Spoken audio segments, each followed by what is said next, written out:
What is up, duelists? Welcome back to another edition of War League Wednesdays. This time back on Wednesday. Happy that I had time to get the prep in for you all. Here are the standards or the standings going into week 7 of the War League. So we are deep into the season now, and we have two undefeated teams left, as you can see here. Bomb Squad at 6-0 hasn't had their bye week yet, so has won every single week so far heading into week 7. Bones Generation down in the red conference, also undefeated 5-0, had their bye week already. But both, of course, undefeated, leading their respective conferences. And Bomb Squad, I know we've watched the past couple weeks. We're going to stick with them once again this week, but see a new player because we had a pretty high impact matchup here at the top of the standings. Bomb Squad at 6-0 is going to face off against the number 3 ranked team in the Blue Conference, the Bug Catchers, who are standing at a very respectable 4-2 record. So this matchup definitely has important implications for how the Blue Conference specifically is going to shape up. We have two interesting players here to look at so far. We got Bug Catcher Jose, who's on a 3-1 record so far. Sat out 1 week, had a bye week another time, I think, or sat out 2 weeks. But won their first 3 matches and then fell in the most recent one in week 6. So looking to bounce back after a pretty hot start. Vive Cristo here, aka El Duelista Pokedex, is definitely in the MVP consideration so far for this season, having gone 6-0 through the first 6 weeks, has played every week and hasn't dropped a single game, or a single match, I should say. Definitely has lost some games here and there. But 6-0 for the first 6 weeks is obviously insane against some of the top tier GOAT format competition.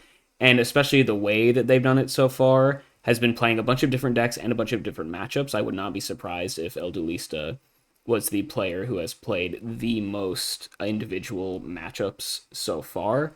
So we're going to go through the prep here as always. Jose here is a Chaos Turbo main, has played Chaos Turbo every single week that they've played, so all 4 weeks. We have seen a few different matchups here. They've actually kind of run the gamut. First 2 weeks that they played, they were up against Rescue Cat and then Empty Jar, so I had to deal with a little bit of combo deck action. And then third round was up against Chaos Control, and then in the final week, in week 6, the one that they lost, they did lose to a very tough Warrior matchup. So seeing so many different matchups, we were able to get a good amount of scouting for the full 55 here. In fact, a lot of these cards in the side deck are almost definitely in the main, so let me just move all of those up.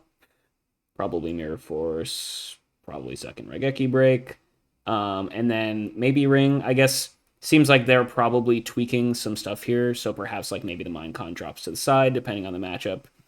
Probably not always main decking double Kaiku, although I did see that at least 1 week.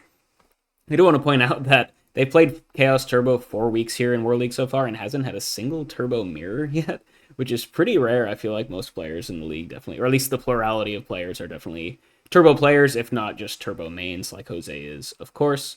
But overall, relatively standard list. However, you can see they managed to fit in double Kaiku some weeks. They're running the full suite of Spies and Dekoichis, and that is facilitated because they do not seem to be running Night Assailant, which is pretty interesting. Definitely something, World Championship deck list was not running Night Assailant, so it's definitely not super duper uncommon. But definitely something, if you find yourself in like a Turbo Mirror, maybe you want to bring in card destruction to exploit the fact that they're not running Night Assailant, so you'll be a little bit more favored in those trades sometimes. Just a potential area of optimization. They do also like to main deck Solemn Judgment a lot, which is pretty interesting. Definitely served them well against some of the combo decks that they were playing up against, which might, be one of the reasons why they've been so successful so far this season. Side deck here, pretty standard stuff. For the most part, I think everything except for this first card here is all stuff you would normally, come in out of side against specific matchups that we've seen. Mystic Walk, came in against the Rescue Cat list. Zambira and Dust Tornado and Saku came in against Warrior. Minecon and Trap Dust Shoot came in against the Chaos Control list, as well as I think the third Dust Shoot might have come in against the Rescue Cat as well. This Apprentice Magician here, I only saw week 1. I only saw it post side, and that was, or not week 1. I think the first match was played week 2 or 3. But Jose's first week was the only time I saw this Apprentice Magician, and it came in against Rescue Cat, which is really interesting. I mean, they're on Double Faith, but I didn't see any other Apprentice Magician targets. I guess floaters are a little bit better against Rescue Cat, just to like get some more stuff. It can mess with the combat math if they're going for like an OTK and hoping they can just beat over whatever set you have, potentially. But kind of an interesting card here. Not likely to see it is my guess, but definitely something to maybe keep in mind if you are Vive Cristo. So now, as I mentioned before, Vive Cristo is in an interesting spot because they are 6-0 through the first 6 weeks, but they have played 3 different archetypes, and I don't believe they have ever repeated a single matchup. So week 1, they played a Turbo Mirror, so starting out pretty normal. Week 2, they played a Warrior Mirror, pretty interesting. Week 3, they loaded up Ritual Chaos against a Turbo player, so they played 3 distinct decks through the first 3 weeks. Then they moved back to Warrior to play against Turbo. And of course, remember, they're winning all of these matches, so showing skill in all different sorts of matchups, from as crazy as a Turbo Mirror to a Warrior Mirror to week 5 was they loaded up Turbo for the second time, beat a Chaos Control player. And then in the final week 6 there, they loaded up Turbo for the second week in a row, so the only time that they ever loaded up the same deck twice, so maybe they're settling into Turbo potentially, but they played against Reasoning Gate Turbo in that final week. So I'm going to show you guys 3 deck lists here because I scouted out each one of these. The Ritual deck that they played week 3 against Chaos Turbo was relatively standard from what I could see. They were on Relinquished as the Ritual monster of choice, which is pretty standard. We saw main deck Minecon, which I think is generally quite good.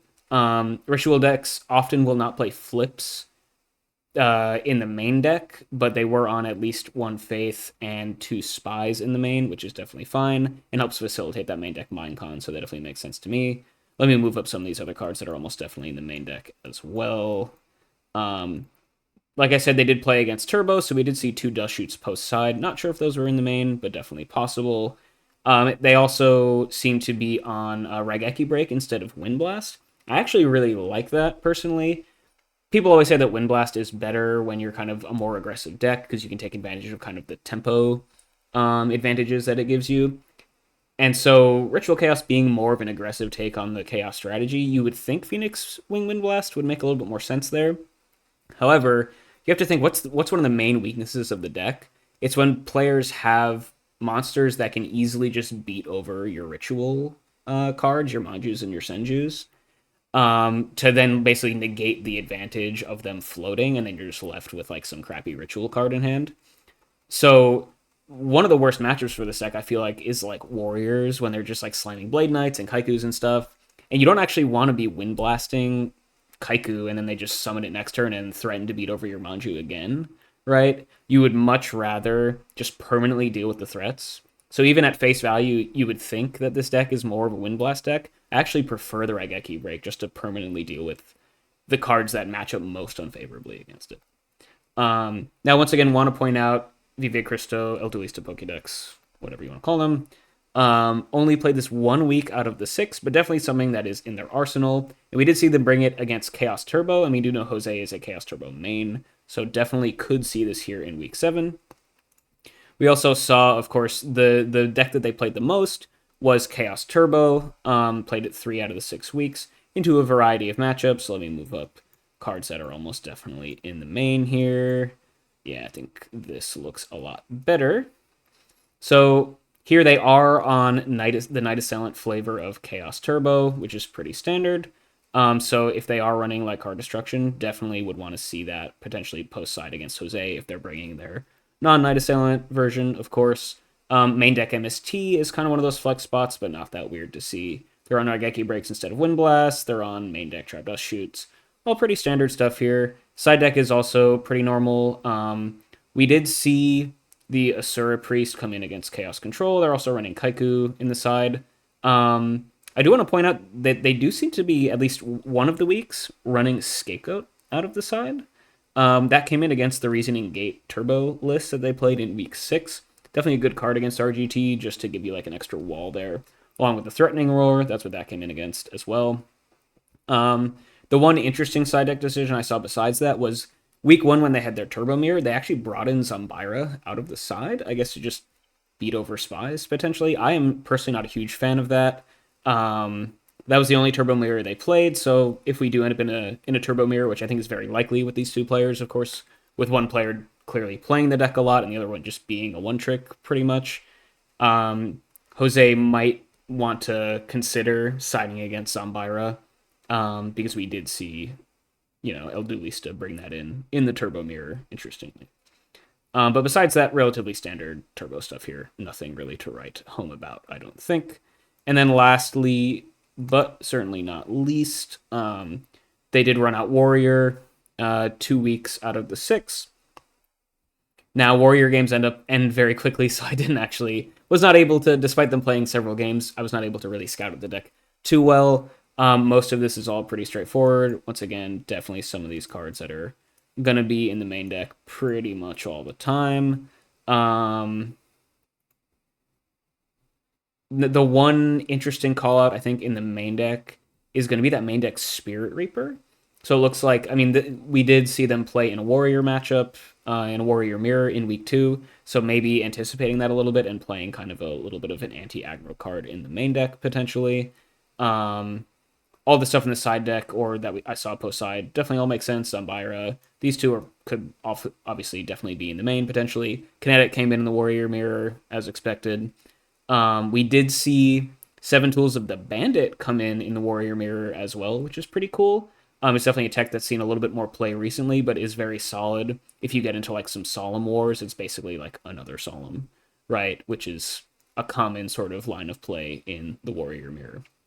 So, long story short here, definitely seems like Vive Cristo El Duelista is in a interesting spot where they can kind of bring a lot of stuff to the table here. So Jose is going to have a little bit of an interesting time deciding exactly how they want to configure their turbo list that I assume they're going to bring.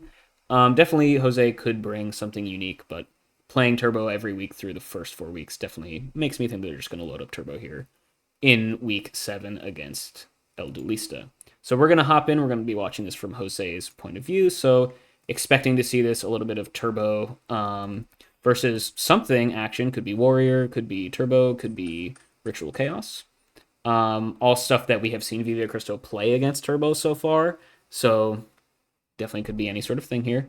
Vive Cristo is going to be able to go first here in the in game 1, which is actually not terrible for Jose because they'll at least get a little bit of intel as to what they could be playing potentially. And we'll see how it goes. We're going to go T set pass or set a monster set 4 pass. Okay, so that screams Warrior to me, right? Turbo and Ritual Chaos are definitely capable of set 4 pass. But I don't think El Duelista was main decking Solemn in their turbo list. So I feel like this pretty much always is going to signify that you're playing up against Warrior, even though you actually haven't seen any cards. Set 4 just kind of screams Warrior to me, especially if you think that the opponent is likely to be playing that deck. So we might have a little bit of Turbo versus Warrior action here, a classic GOAT format matchup. Jose is going to try and get to main phase 1 without getting hit by Dust Shoot here, but it is pretty likely. Looks like there isn't one. Okay, so I fast-forwarded a little bit too much here. And now, unfortunately for Jose, El Duelista made the smart call of setting all of their hand. So this opening duo here from Jose is a lot worse. However, Jose was able to open Heavy Storm, which is really nice when your opponent sets 4. They'll probably just eat a Solemn here. But eating through a Solemn, forcing El Duelista to pay 4k really early on is pretty nice. So I definitely like just leading out with the Heavy Storm here. Whole duo, there is probably a chance down the line where you'll be able to get a little bit of card advantage there. Or you could just wait until you slam a decent play. Like if you land a Chaos Monster, you can go for the duo 1-for-1 just to protect it a little bit more. Don't think there's any reason to fire it off right this second though. Let's definitely lead with the Heavy, and then it's probably going to be set to Koichi and then set all of our traps. Pass. Probably the play. Yeah, Heavy Storm eats a Solemn as expected, but all according to plan pretty much there. And then we're going to go Bluff Set Duo. That's pretty interesting. This does open us up to potential Heavy Storm, but if El Duelista is setting a bunch of stuff, I guess it is pretty unlikely that they have their own Heavy Storm that's ready to go here as well. And it's not the end of the world that Heavy because you have 2 chainables regardless. So actually, yeah, I don't mind the set duo here. Definitely will not be something that the opponent expects, I think. So good to have it here as a bluff. Plays around opponent's duo potentially as well, if they want to go for the 1-for-1. Yeah, so nice turn here for Jose. Definitely wouldn't really do anything differently at this point in time. Didn't really have too many options, of course. Yeah, good stuff there. Renate and phase Dust Tornado, and that's another reason to bluff set that duo, I guess, because it is likely if your opponent's playing Warrior that they're gonna have set Tornado or set MST. Not every Warrior deck main decks Dust Tornado, but we did see El Duelista's Warrior list was main decking the Tornado, so playing around it by adding an extra back row here is not terrible. Tornado is going to snipe the Mirror Force, which does kind of suck if they have an out for Koichi, but not the end of the world, of course. Probably would have rather the Pitted Jar, but it is what it is. Oh, and I guess setting the duo here is also nice because you play around Dust Shoot from El Duelista if you need to activate both of your jars next turn. Because if you go draw for turn, double jar, and you still have the duo in hand, you'll be up to 4 cards. So setting duo here actually plays around duo and Dust Shoot, potentially, which is nice. El Duelista here has sniped the Mirror Force, which could give them a little bit of better intel here. We got Knock here on the Koichi, which of course kind of sucks, but is what it is. Jose is on the triple Koichi as expected. Ooh, and we're going to see normal summon Donzalug come through here, which sucks when our Mirror Force is gone, but we have no... Actually, and that was another reason why bluff setting the duo is nice. If you're expecting Warrior, especially El Duelista's Warrior, we know that they're on Spirit Reaper, they're probably on Donzalug, this is confirmed here. So there are a couple cards that we would just want to get everything out of our hand for. And yeah, definitely fine there. Donzalug's going to come down. Just going to hit us for 1,400. No reason for them to mill us. All good. And that's just, 1,400 vanilla at this point in time. And now we make it to our turn with a couple jars here to see some new cards. So we're getting through our deck pretty quickly here, which is nice. Top deck upstart. So we're going to be seeing a lot of cards this turn. I guess you probably lead with the jars. I mean, I don't think it really matters. You're probably just going to, find all of them. Sangan's a decent draw. Definitely flip jar here. Okay. We're going to go normal summon Sangan. I feel like there's no need to do this. You might as well just flip jar. I guess is the idea that we're worried that we're not going to draw anything. Okay, so yeah, it seems like Jose is worried about not drawing another monster that we're worried about not being able to get out of our hand, and then Donzalug is going to come through and rip it out. So then I guess if that's what the worry is, you kind of are forced to go Sangan poke the set monster. However, well, if you're normal summoning Sangan, right? However, what sets could El Duelista have here? We didn't see that they were main decking any flips in their warrior list. We do know that they were main decking Spirit Reaper, which had no reason to flip up there because it's just an extra 300 damage with no cards in hand.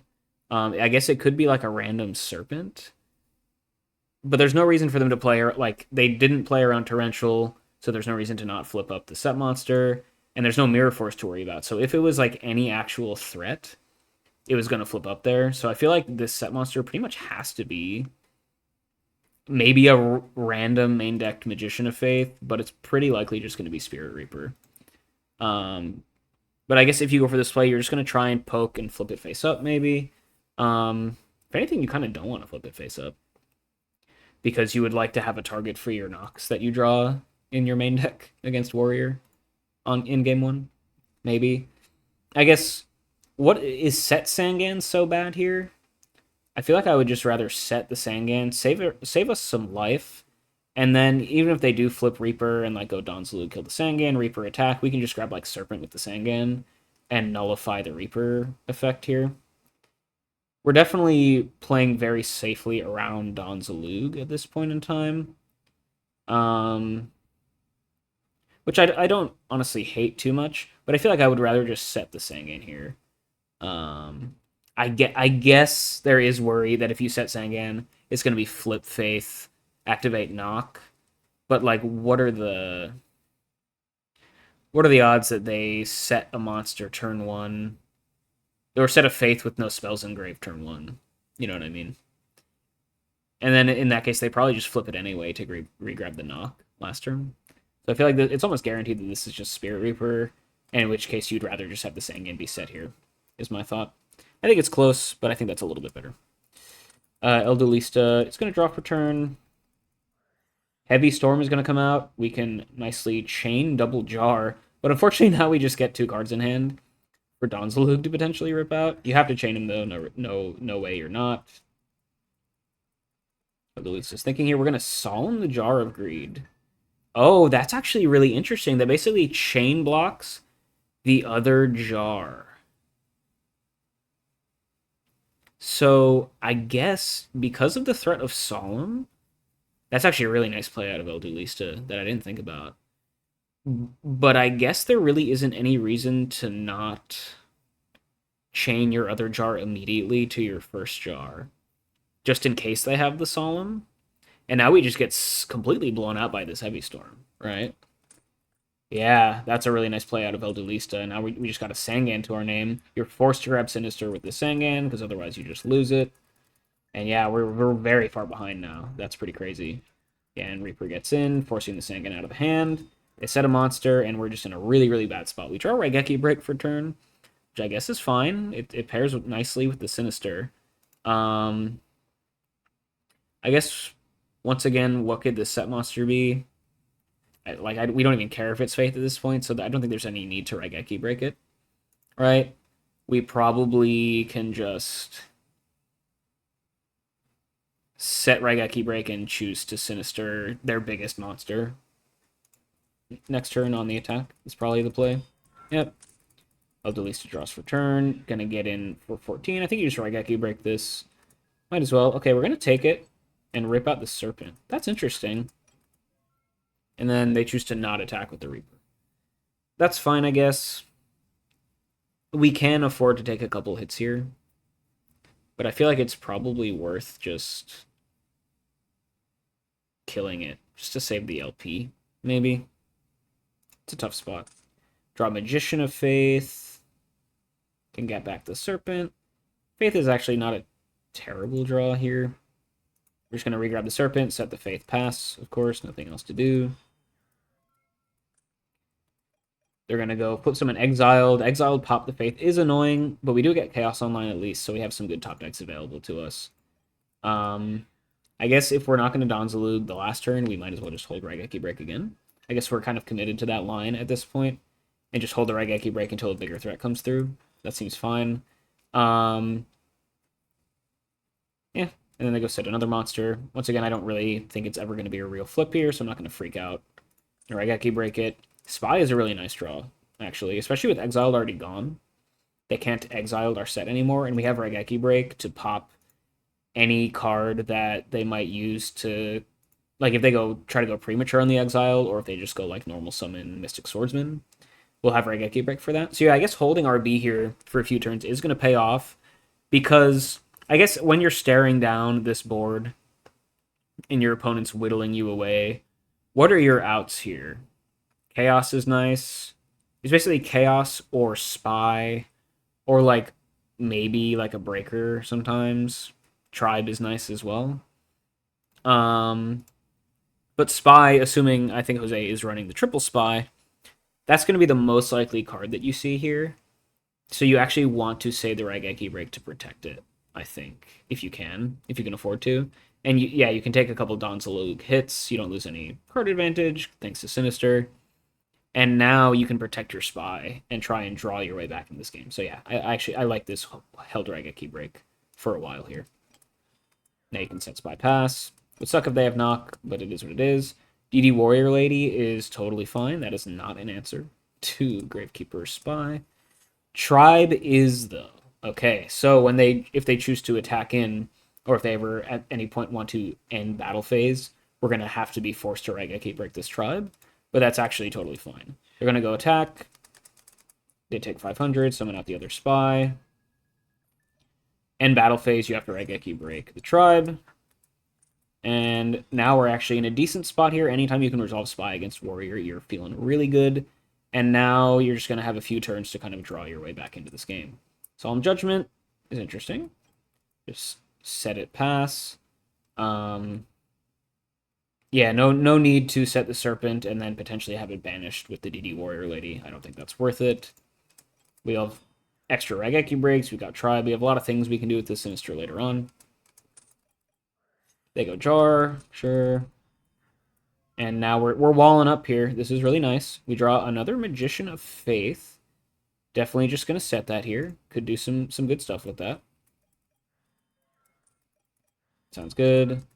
We draw the third spy, which kind of sucks. Um, I I'm interested to see.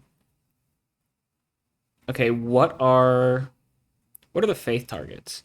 Actually, is there a world where you don't flip the faith here because you don't want to just get hit with Donzalug potentially, and you're pretty low on life, right? And if your only card is Solemn, you don't know what you're going to draw, of course, if you grab like Upstart. So I feel like I'd rather save the Solemn, keep the Faith face down because we don't really have anything good to grab at this point in time, and just protect our life points a little bit here. We can also just set the third spy pretty freely in this scenario. I kind of just like set third spy pass. That seems pretty nice. Or just pass. Huh. I guess pass is fine. They could have Call of the Haunted or Premature on Tribe, which could be a little bit annoying. Um, I guess this is fine. I feel like you might as well set the new spy though, because when you don't flip this faith, your opponent's gonna think it's probably the serpent, right? And so then if they draw like a knock or a mind con, they'll probably use it on your new spy. Whereas now, if they draw knock, they're gonna knock your faith, and that kind of sucks, right? Because there are cards that you would like to get at some point. So I feel like because your opponent's gonna put this on Sinister, you probably want to just set the spy and use it as bait to ensure a better faith resolve later. Is kind of my thought there. And I'm not super worried about like adding another monster to the board at this point in time. But I think Hold Spy is not terrible. We're just gonna go draw pass. Snatch Steal is an interesting card. It gives us an out to Reaper, although we don't need to use it just yet, of course. We can't really steal any of their stuff to do anything that interesting right now. So now is probably set Spy Pass to play around Dust Shoot, because we don't want to go up to 4 cards next turn, and then they know we have like Snatch in hand. So that seems pretty good. Or, oh, actually, at this point in time, we could go Flip Faith and go Duo. Maybe? Although that does drop us to 21, and then our life points are kind of in jeopardy, actually. If we go for that play, you kind of have to like snatch the Reaper just to get it out of your hand, and set the Spy so it's only the Sinister in hand for the Donzalug attack, which isn't like super duper terrible. Oh, I guess you could go snatch the DD Warrior Lady. Oh, here's a play. Here's a play. Do we snatch DD Warrior Lady? Try and crash into the Donzalug and banish both of them? And then flip the Faith. Reaper can't get over the Faith. And we have Solemn if they go for like any big threat. And then we can go flip Faith, activate Duo? What does that get punished by? I mean, any out to Snatch Steal would kind of suck a little bit, but we have Solemn to back this up. Maybe. It's probably not worth Solemning to back up that play. But I feel like snatching the DD Warrior Lady is actually pretty nice. Just to get a quick little 2-for-1, relieve some attack points off of the board. And then it gives us some options. Like even... I don't think we want to flip grab heavy here. And you got to read that one of these sets is probably like a Dead Dust Shoot. The odds that both of them are real are pretty slim. 2 Solemns are gone.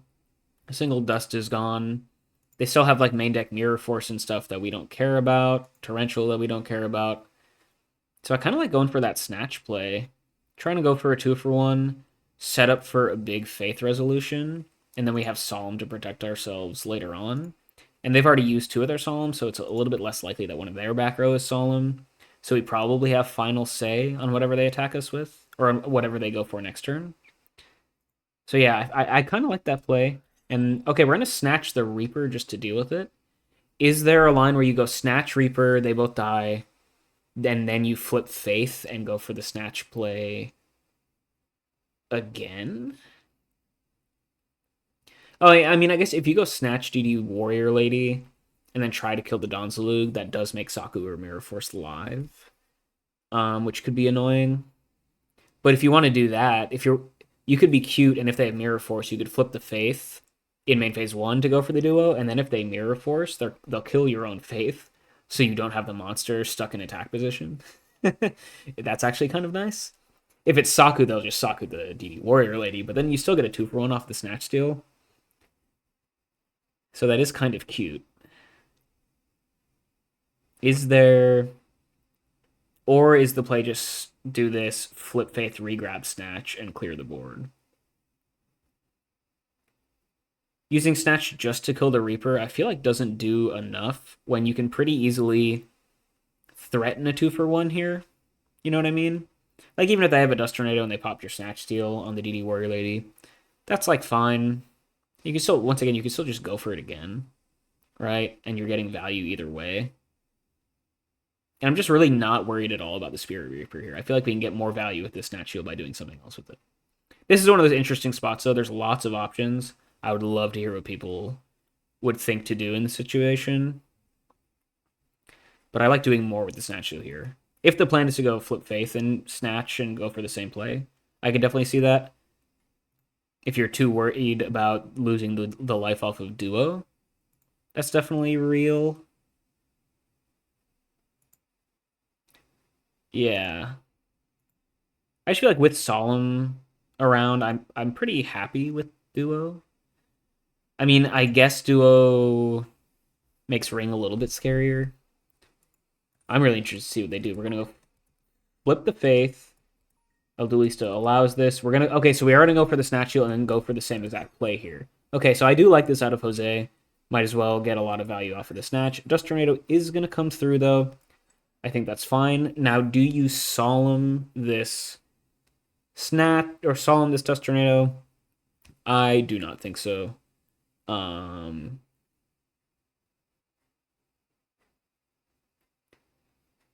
Yeah, I don't think you Solemn this because then you're just dead to rights to a lot of stuff. You need Solemn to deal with their game-ending threat, pretty much, right? Okay, we are gonna Solemn the Tornado. Okay. Oh, is this game? Is this game? I was not thinking about going for game here. Wait, we need DD War Lady in attack position. Well, yeah, I guess we can do that. Surely we're putting DD Warrior Lady in attack position before moving to battle phase, right? Yeah. And now are we gonna go to game? Okay, yeah. All right. Okay, I like that line then. Is there a safer way we could have done this? Yeah, I guess this is really banking on your opponent's back row being fake. But it is, like I said, it's pretty likely that one of them is fake. And even, yeah, that's pretty risky, but I do like finding a game line there. Yeah. Hey, it works out. It works out. Jose is going to take down game 1 here. And that's huge, actually. Taking down game 1 as Turbo against Warrior is pretty huge. That last turn could have gone a million different ways, though. I guess this only loses to an out to snatch plus a battle trap, which El Duelista could have, but it's not guaranteed. I guess I feel like you have a really good chance of winning if you go for my line anyway. And that works even if they do have like 2 real back row, I feel like. So that's a really interesting spot that I would love to get some feedback on. But Jose's going to take down game 1, and honestly, quite well played there. That was pretty good. Cool. We're going to go to game 2. Looks like El Duelista was saying that they had Torrential Tribute set there. They could have torrentialed the Faith, although that would have been kind of insane. But yeah, nice play there out of Jose to find the winning line there. Duelista is going to start out with a T-set pass. This is post-side against Warriors, so it's a little bit more likely that they have like real flips in. Looks like Jose kept in at least one knock, which definitely can be the play if you expect that out of your opponent. Oftentimes Warrior will just like randomly set things. We saw El Duelista likes to do that anyway. They set DD Warrior Lady last game, they set Spirit Reaper, they set Exiled Force at one point. So even if there aren't any flips to target with knock, you'll probably get a chance to use it at some point. But the opening hand here for Jose is actually really nice. Got knock for this turn 1 set. You got doubles on Byra, which is really strong. You have Faith, which isn't super amazing right now. Regeki Break is okay, but opening doubles on Byra against Warrior is just like really, really strong. Kaiku, not a huge fan of against Warrior all the time. I feel like it just kind of dies to stuff. If you have stuff to support it, I can see it being kind of nice. I mean, it can at least like trade with your opponent's Kaikus, maybe. It's fine. They can definitely make the cut in certain 55s. I'm just not a huge fan of it. I just don't think it really does enough. You don't really care about the floodgate or the banish effects too much. But we'll see if it gets to good use here. The play is probably normal Kaiku, knock the set, beat in for 18, set Regeki break pass. Seems fine. If they pop the Regeki break with like a Dust Tornado, that's actually fine because we don't really want to use it at this point. But I don't see what else we're doing if we're not just going to go knock plus Kaiku. We're going to go Zambira plus knock. That's interesting. And just hold here until we can get that. So maybe that's... Maybe I'm misunderstanding exactly what Kaiku is here for. Right? Like maybe you're using Kaiku tactically to take your opponent off Chaos and like set up for it at a certain point. I just feel like if we're making the call to run Kaiku post-side against Warrior, you might as well start pressuring your opponent with it early on, right?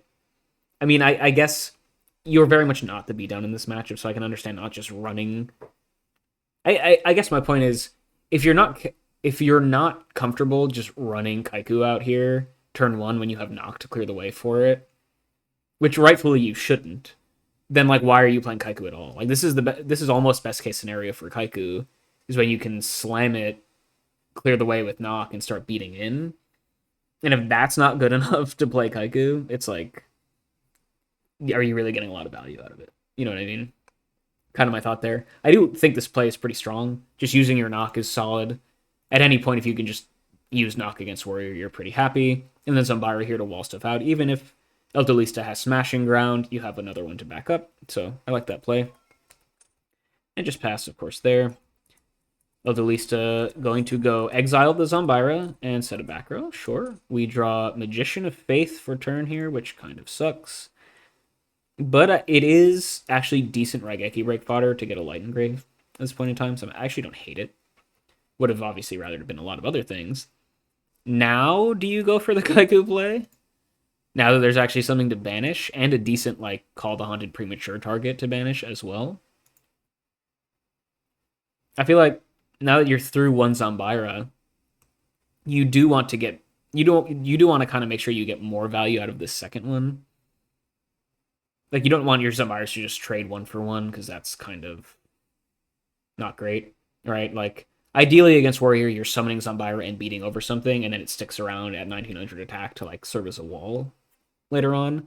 I feel like just having it, like, trade 1-for-1 with Exiled is not an amazing use of it. Now, of course, Warrior using Exiled on stuff is always going to happen, and it's fine if, you know, they're forced to use it on a Zambira to clear the way for, like, you resolving a spy or something. But I would hate to, especially in this exact scenario where you don't have much else going on, I would hate for the second Zambira to die to Exiled. So I feel like now is a good time to go try the Kaiku play. If they Saku it, they Saku it. That actually is good, because then that's one less Saku for the Zambira that we want to beat in with later. So I feel like now is the Kaiku play, probably. Oh, Dust Shoot's going to come through anyway, so it's not going to matter. They rip back the other Zambira. That sucks. And now we're kind of forced to just go Kaiku, beat in. And we get to banish the Exiled, and that is totally fine. And they know we have Double Faith in hand, which is dead. So now I'm even more likely to want to Raigeki break discarding a Faith because it's known, so it's a lot worse. We got Ninja Grandmaster come through.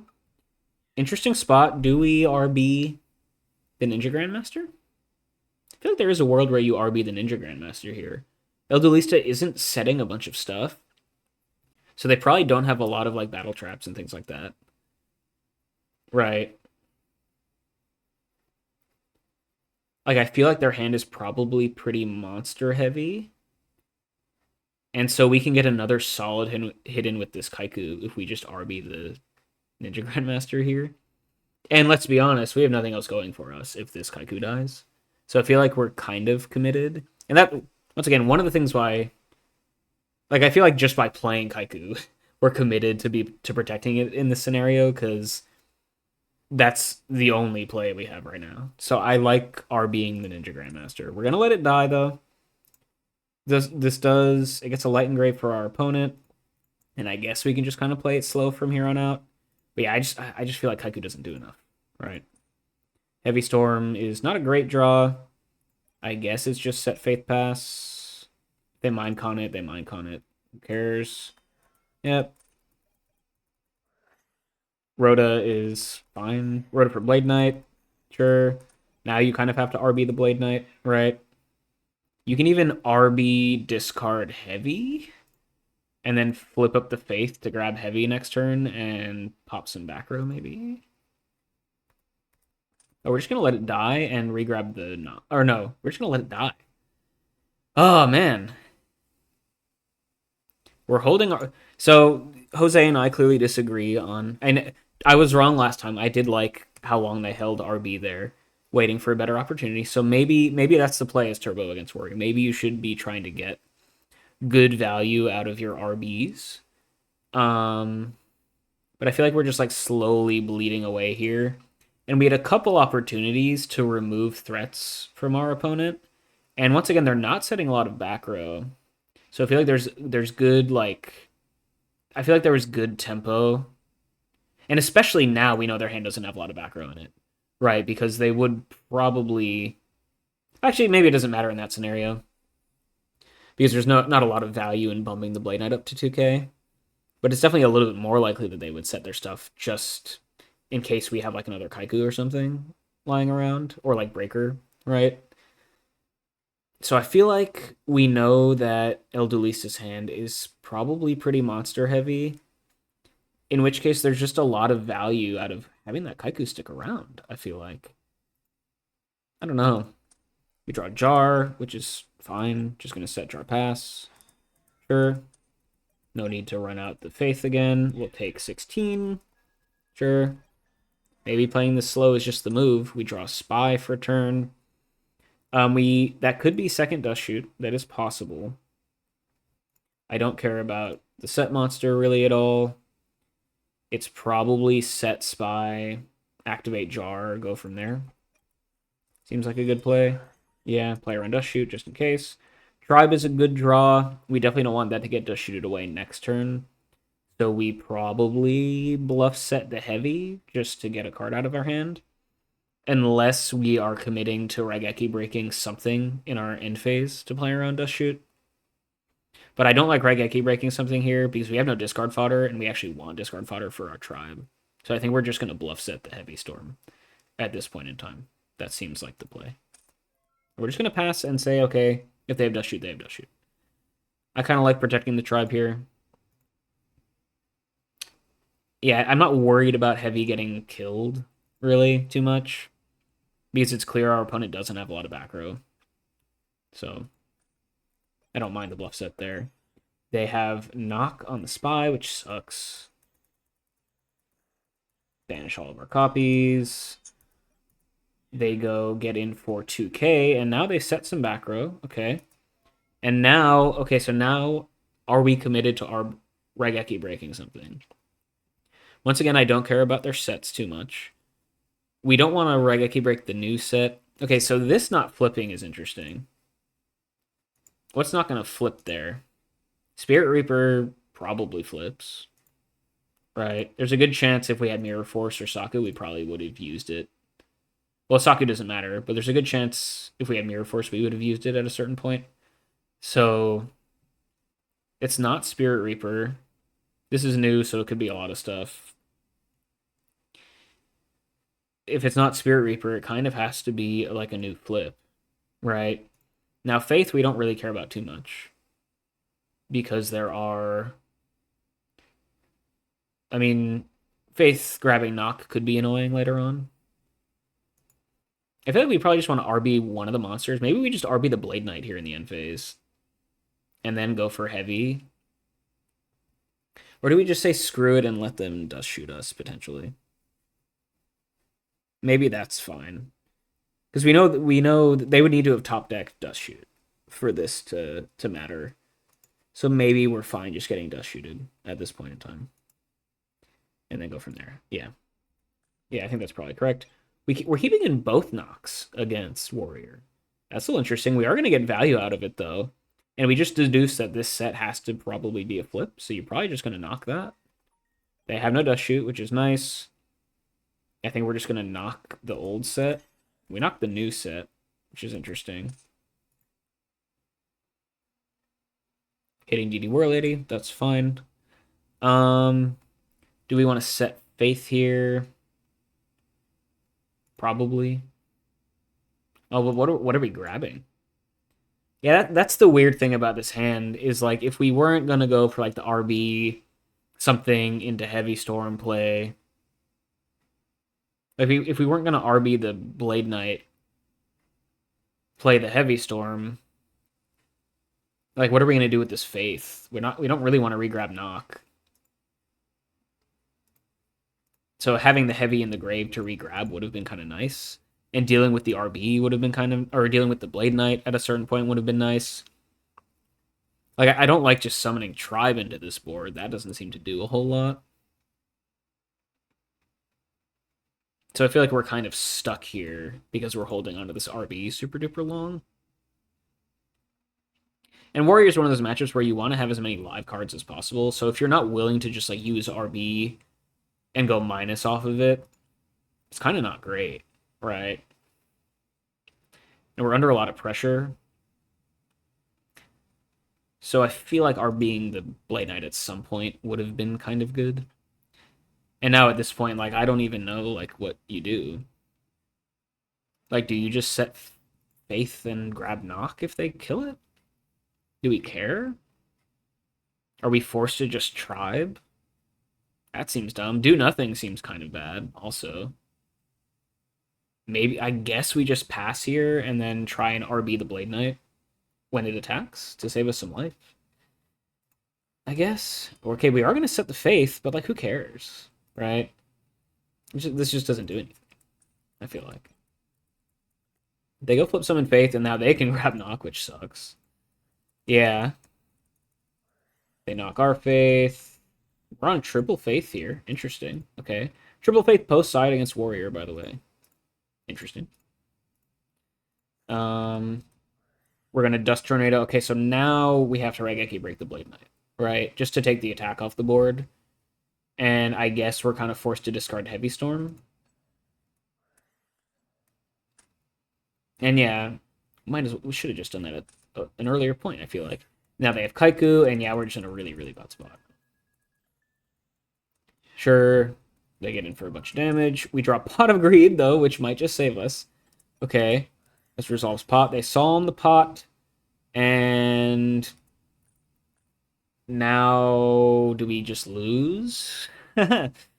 We could go Tribe, kill the Faith, I guess. Or is there a world where you take the hit? Hope they don't have another monster. Surely they have another monster, though. Right. They definitely have another monster. So you need to kill the Faith. Yeah, I think you have to normal summon Tribe. Kill the Magician of Faith. Okay, we're gonna try and take the hit though, and yeah. Not gonna matter, of course, but I think you're kind of forced to summon the Tribe there. Okay, we're gonna go to game 3. That game was kind of interesting.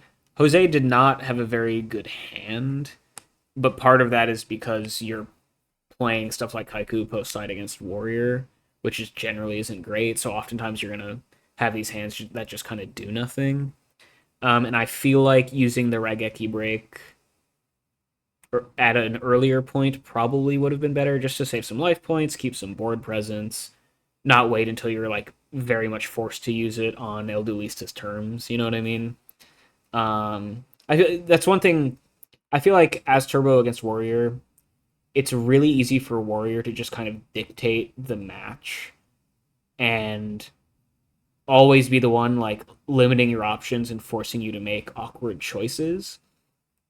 So if you have ever have the opportunity to basically like steal the initiative back by like sticking around with board presence for a little bit longer than normally you would, or just like using a Raigeki break proactively to gum up their works or something, I feel like there's a lot of value in that, because if Warrior can't dictate the terms against you turn after turn, you can sometimes find some holes to pick apart. Whereas if like they're forcing your activations of everything, if they're forcing trades, that's what the deck wants to do, right? And so if you just wait around for them to force trades on their terms, it's never gonna really go that great. You know what I mean? So even if like yeah, you might have to go negative, like kind of is what it is, right? And I want to play my cards against Warrior. I don't want to have to wait for Raigeki break to get me discard fodder for me to use it, or I don't want to like yeah, just stuff like that, right? Or like setting up for Faith to actually have good things to draw at a later point would be nice. Things like that, right? And the one thing that we definitely don't want to have happen is fall behind too far in card advantage, because we should be outvaluing Warrior, right? We're the control deck in the matchup, so kind of an interesting match there. Definitely, once again, really interested to see what people think um, about that game too. But we are going to head on to game 3 here. Jose will be able to go first. Really strong opening hand here. Okay, so obviously the play is going to be TD into Graceful. Pretty insane open. Yeah, show me the Graceful. Draw into Heavy Zombyrus Sork. That's pretty insane. I guess we just... There is maybe a world where we discard a Dark to make Sork live, but I feel like we don't need to do that right now. It's probably just going to be discard Serp and Thunder Drag and then set Sangan to set up for Faith to re-grab Graceful at a later point. I really like baiting with Sangan here if we can. And yeah, Jose agrees completely. I don't think we really need to set the Solemn just yet. Using it super duper early, like it's here so we can set our hand to play around Dust Shoot, but clearly we're not going to be able to do that. And using a Solemn really early against Warrior and spending like 4k life points is catastrophic. So I like just holding it here. Even if there could be like knock into Donzalug, we're kind of insulated against that pretty decently. So yeah, I like the hold Solemn here. Duo is forced from El Duelista here. They hit our Sork, and then we're going to discard the Thunder Dragon. Kind of a bummer that Sork hits the grave, but it wasn't live just yet, so that's not the end of the world. Then they have Knock on the Sangan, so now Faith is a little bit more likely to resolve, and they have a Blade Knight. Okay, so Warrior did Warrior things. We got duoed, but we still had a really strong opening, so I still am pretty happy with where we're at right now. They have a back row. We draw Upstart for turn. Grab the Serpent, see if we get Dust Shooted. No. Fire off the Upstart. Okay, we're gonna fire off the heavy. Okay, yeah, I like going heavy here, because we just want to go Zombira, kill the Blade Knight. That's like a very base level good play right now. So just using the heavy first, I think is totally fine. Hit a Dust Tornado, sure. Now we can Upstart into Mirror Force. That's a good card, and then we're just gonna go Zombira, kill the Blade Knight. Once again, removing an answer to our Magician of Faith, because if at any point we can resolve Faith on Graceful here, we are just going to be in a really, really awesome spot. I guess we could think about setting Solemn plus Mirror Force. I think we probably just set the singular Mirror Force here. We got rid of Dust Tornado. Breaker doesn't do anything because we'll still have the Zombira. So I think it's probably just Zombira, set the Mirror Force, and still hold on to the Solemn Judgment.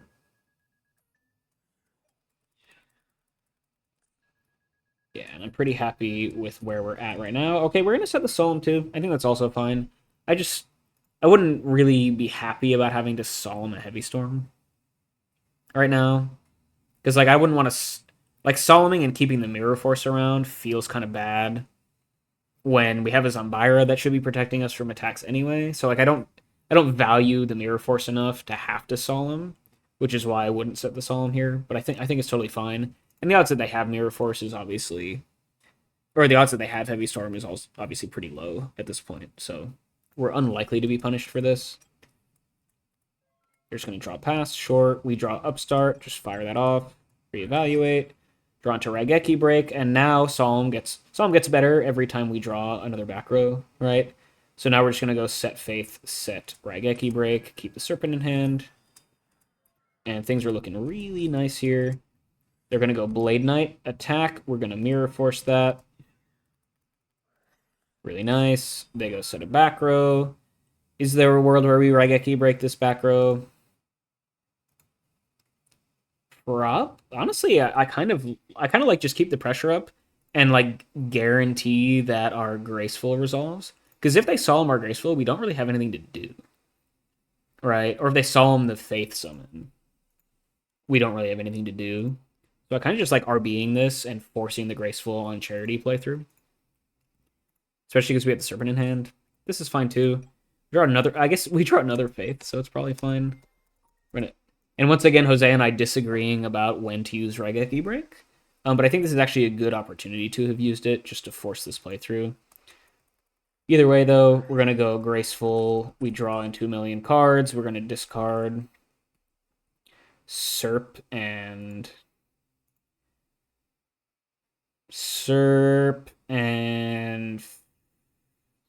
Saku, I guess, because we have the RB. And then we can just like get crazy here with we have double Solemn to protect our Sork. So let's just slam Stork and start beating in. All right, that seems really good. Let's pressure our opponent who's down on cards. Let's take a threat. Let's start attacking in. Yeah, I love it. And we can also set Faith again, which is nice. Yeah, discard Serp Saku, set Faith, summon Sork. Well, summon Sork, attack in with everything that you can, and then set Faith main phase 2, set the Psalm, and we're happy. Yeah, I like this play out of Jose. This is really nice. They're going to ring the Sork. Solemn that, right? Okay, we're going to let that go through. I think that's okay. I mean, I guess we have Faith here again next turn. At this point, it almost obviously doesn't matter too much because we're just so far ahead. So them ringing it is fine. I feel like Solemning to protect our chaos is nice, especially when we just have another Solemn. But taking the damage from ring does make our Solemns a little bit better because they'll cost less on the other end. So maybe that's fine. And either way, we're in such a commanding position that I don't think it matters too much.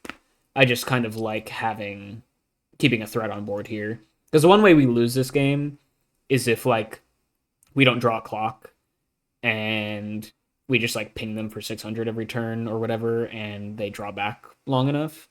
So I would have liked just keeping our threat on board probably, but probably not the end of the world. Exiled is going to go kill this Faith.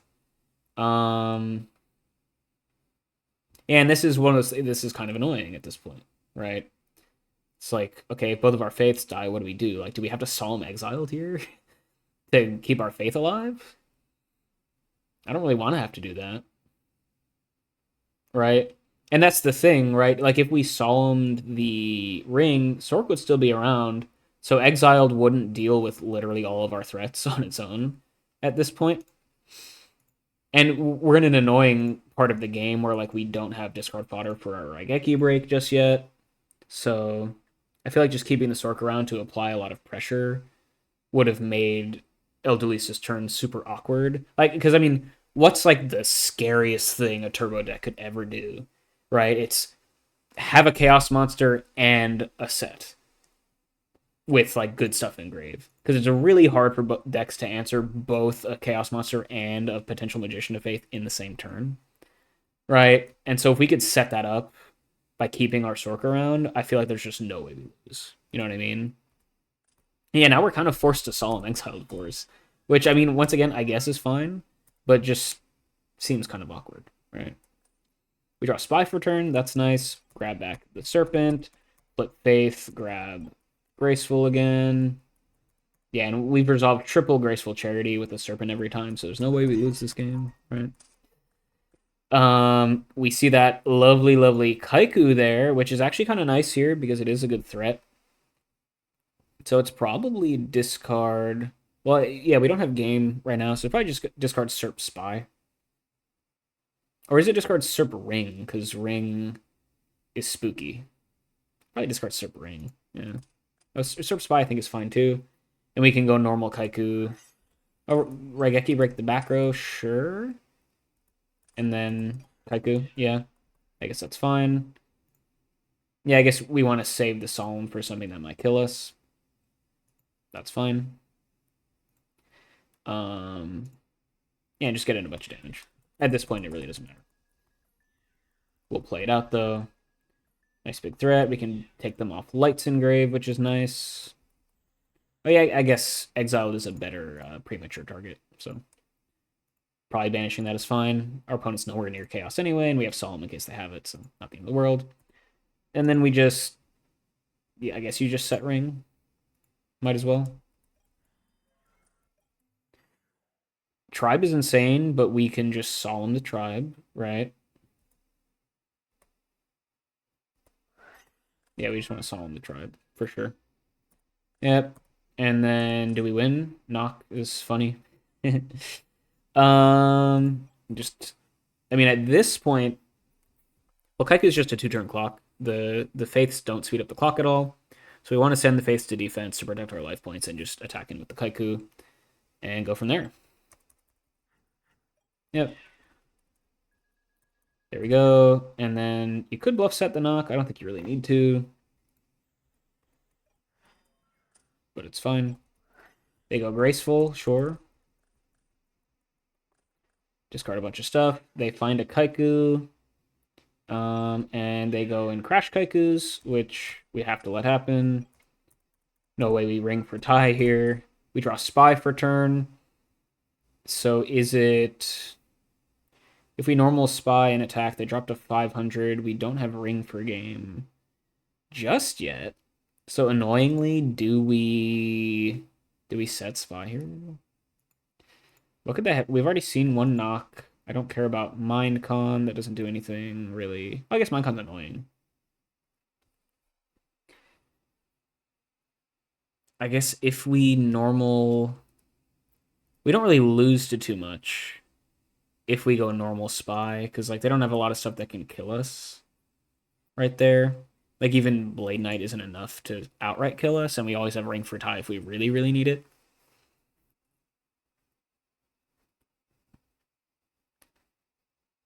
Oh wait, no, we just have. Sorry, I'm stupid. We just have game, right? Whoops, I was thinking these spies are locked in defense, but yeah, we just have faith into attack position, normal spy, and we win. Yeah. So this was a game that Jose was never going to lose, right? Because we got to resolve triple graceful charity. It was a little bit sketchy at points. There could have been some times where, like maybe you utilize these traps a little bit different to protect your board and your threats, but when you're so far ahead, it honestly probably doesn't matter too much. And that is going to be GG.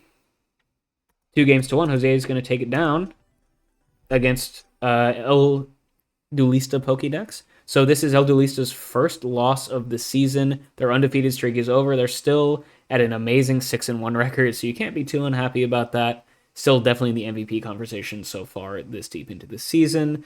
But solid W here for Jose in the Chaos Turbo versus Warrior matchup, which is very tough. And in fact, Turbo has a losing record against Warrior this year in GOAT format. There's some really, really interesting spots. I think specifically the final turn of game 1, and then some of the early decision making out of Jose in game 2. So definitely let me know what you think down in the comments below.